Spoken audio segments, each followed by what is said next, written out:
Okay, let's unpack this. And I want you to think about this for a second. How many bands that started in the late 60s are still functioning? Functioning is the key word there. Right. I'm not talking about a brand name with maybe one original guy playing the county fair circuit. I mean a real creative chart-topping entity. Very, very few. I mean, you could probably count them on one hand. Exactly. But today, we are doing a deep dive into a machine that is somehow, after all this time, still rolling. In fact, you could argue it's accelerating. We're talking about Judas Priest.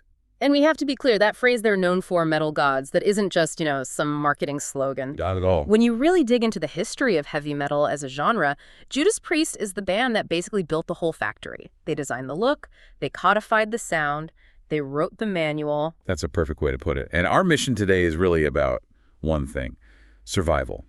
We've got a huge stack of sources here, everything from Rolling Stone, The Guardian, Guitar World, and even some very recent 2026 updates from Blunt Magazine and Audio Inc. Radio. And the goal is to figure out how this one band survived it all. We're talking court trials, internal feuds that would have destroyed anyone else, and even literal near-death experiences on stage. And after all that, they're planning another studio album in 2026.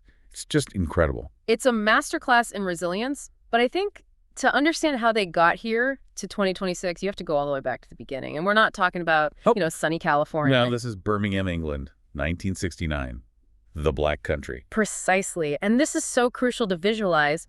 Rob Halford, the singer, gave this amazing interview where he described just walking to school as a kid. It wasn't Parks and Trees. No, it was metal foundries. He said you could smell the fumes, you could feel the ground shake. He said the classroom walls would literally vibrate from the steam hammers next door.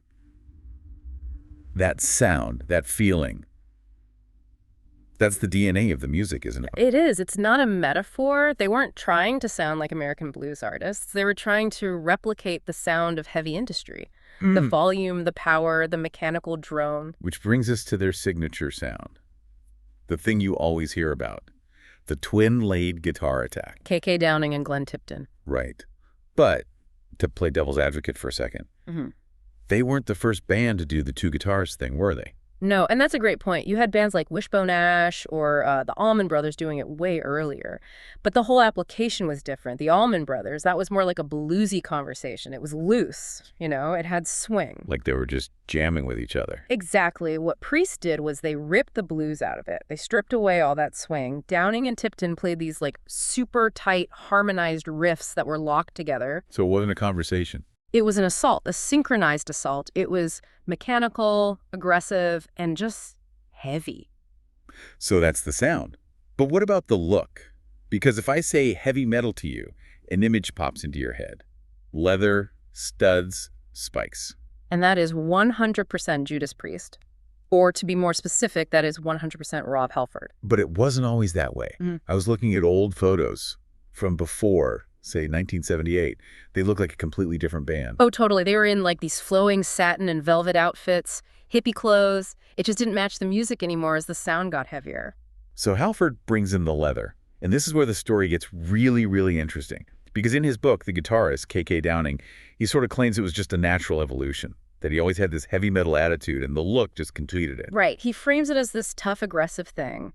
But you absolutely cannot ignore the subtext that Halford himself has talked about a lot. Which is that Rob Halford, as a closeted gay man in the 70s, was pulling this entire aesthetic directly from the gay S&M and leather scenes. He was hiding in plain sight. It's this incredible irony, this hyper-macho, very straight world of heavy metal. It adopted this queer aesthetic as the ultimate symbol of masculinity with no idea where it came from. Halford thought it was hilarious. And it worked. The look communicated power, and it finally matched how the music sounded. Speaking of which, we have to talk about the moment it all came together. Yeah. 1980.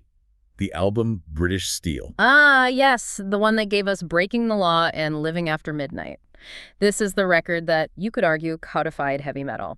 It's where they stripped out any of the leftover prog rock or blues and just went for these short, punchy, pure metal anthems. But the stories from the studio are my favorite part. The whole thing sounds so DIY. Well, they were recording at Ringo Starr's house, Tittenhurst Park. And apparently Ringo left all these rules, like no fishing, don't touch anything. Which they promptly ignored. But the sound effects. Yeah. We live in a world where you can just download a sound file. They couldn't do that. No, they had to make it themselves, with whatever was around the house. Okay, so take the song Metal Gods. It's got this rhythmic, clanking, marching sound all through it. Sounds like a drum machine or something. It's a cutlery drawer. A literal drawer of knives and forks. Yes, they just took a tray of Ringo's silverware and shook it in front of a mic. That's the sound. That's brilliant. And the whip crack sound in rapid fire. Rob Halford swinging a pool cue through the air, and the sound of breaking glass and breaking the law, just them smashing milk bottles they found on the doorstep. There's something so charming about that. But that kind of, playful creativity, it stands in such a stark contrast to where the band found themselves just a decade later. We have to jump to 1990. The subliminal message trial. This was a really dark time, not just for Priest, but for all of music, really. So, for anyone who doesn't know, this was the end of the satanic panic in America. In 1985, 2 young men in Nevada entered a suicide pact. Their families ended up suing Judas Priest. The claim was that the band hid subliminal messages in their cover of a song called Better by You, Better Than Me. Specifically, the lawyers argued that if you played a part of it backward, you could hear the words, "do it." Just do it. And on that basis, this band from Birmingham had to fly to Reno, Nevada and sit in a courtroom while being accused of, essentially, murdering their own fans. It seems completely absurd now, in 2026. But back then, people genuinely believed heavy metal was some kind of mind control. They had audio engineers in the court playing tapes backward and forward. And Halford's defense was just perfect.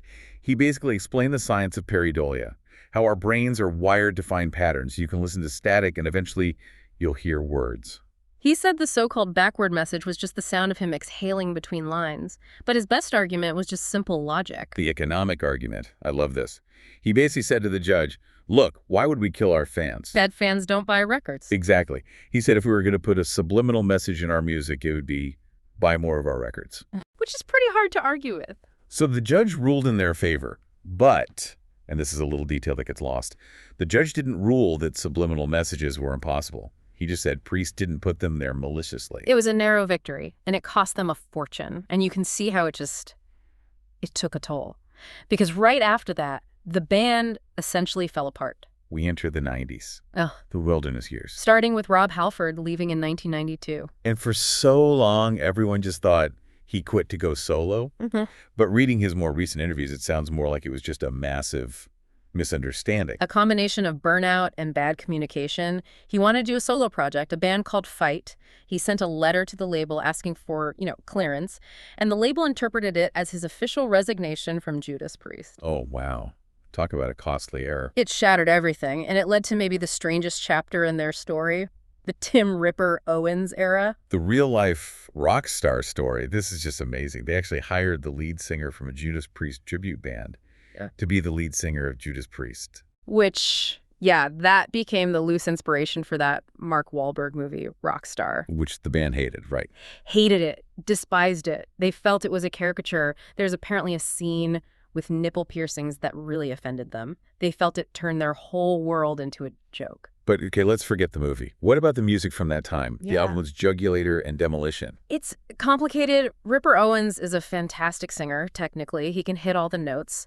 But the band, I think, lost its compass. Without Halford, they started chasing trends. I noticed that. They were down-tuning the guitars, trying to sound more like Pantera or Korn. More new metal. Exactly. Instead of leading, they were following. And the lyrics got a bit, the critics called them juvenile. It just wasn't the same. But thankfully, the universe sort of course-corrected, and Halford came back in 2003. And the reunion was huge. But just as they got stable again, time and health started to catch up. And this is where that resilience theme really comes into play. Because what happened next would have ended most bands, period. First, in 2011, KK Downing leaves. This was a seismic shock. He was half of that guitar sound we were just talking about. And it was not a friendly split. He sent 2 resignation letters. Yeah. One was polite, but the second one laid it all out. He said the relationships had completely broken down. He felt like just an employee. And that tension is still there. He was replaced by Richie Faulkner, a younger guy who honestly brought this huge shot of adrenaline to the band. But then tragedy strikes the other side of this stage. Glenn Tipton. Yeah. In 2018, it came out that he'd been diagnosed with Parkinson's disease years earlier and had been fighting it in secret. For a guitarist known for that kind of speed and precision, that's just heartbreaking. It is. But look how they handled it. He don't just quit. He stepped back from full-time touring, but he's still a member. He still writes. He still records when he can. He adapted. It's pure dedication. But if we're talking about pure survival, Mm-hmm. we have to talk about Richie Faulkner in 2021. This story, when I first read the details, it gave me chills. It's absolutely terrifying. They're on stage at a festival. They launch into the song Painkiller, which, if you don't know it, is maybe the fastest, most physically demanding song they have. And in the middle of it, His aorta ruptures. an aortic aneurysm. On stage, in front of thousands of people, he said he felt an explosion in his chest. And he thought it was a heart attack or something. Yeah, but he didn't stop. He finished the song. He finished the song. At the end, when they do the final bow, he tried to lift his guitar up over his head, and he physically couldn't. He was rushed to a hospital for 10 hours of open-heart surgery. Doctors said if the gig had been 5 minutes further from that specific hospital, he would be dead. Unbelievable. And yet, here we are. It's 2026.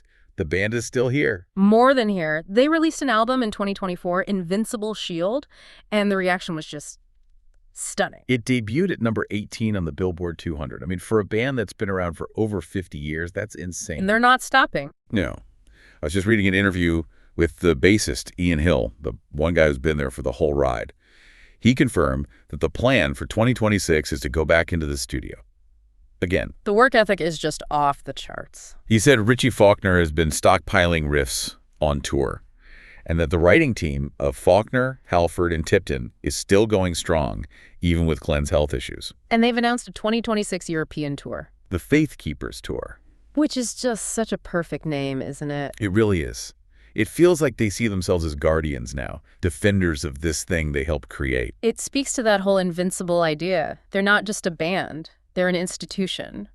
They've proven that heavy metal is a lifelong commitment, not just some phase you go through. But let me ask you this, and this is something for you to think about too, as they head back into the studio. Can a band that invented a genre 50 years ago still define it today? Or do they risk becoming, a tribute to their own legacy? That is the ultimate question for any legacy act, right? And you could argue that the newer material, while great, sounds like classic Priest, they're giving the fans what they want, but maybe not pushing the boundaries in the same way. Playing it a little safe. Maybe. But I kind of see it differently. I think at this stage, when you've got that voice and that guitar sound, they aren't trying to reinvent the wheel. They're reminding everyone they built the wheel. In a world where music trends change every 10 minutes, there's something incredibly powerful about that kind of consistency. I think I agree. As long as the quality is there, and it is, they're still setting the standard. For a band that was around when the Beatles were still together to be charting in 2026, that's the win. Well, that is about all the time we have. But before we go, I have a little homework for you. Go find the song Metal Gods off of British Steel. And listen for the kitchenware. Exactly. Listen for that cutlery drawer. Because once you hear it, once you know it's just a bunch of knives and forks, you can never, ever unhear it. It's the perfect reality check behind all the mythology. It really is. Thanks for listening to this deep dive. Stay heavy, and we'll see you on the next one.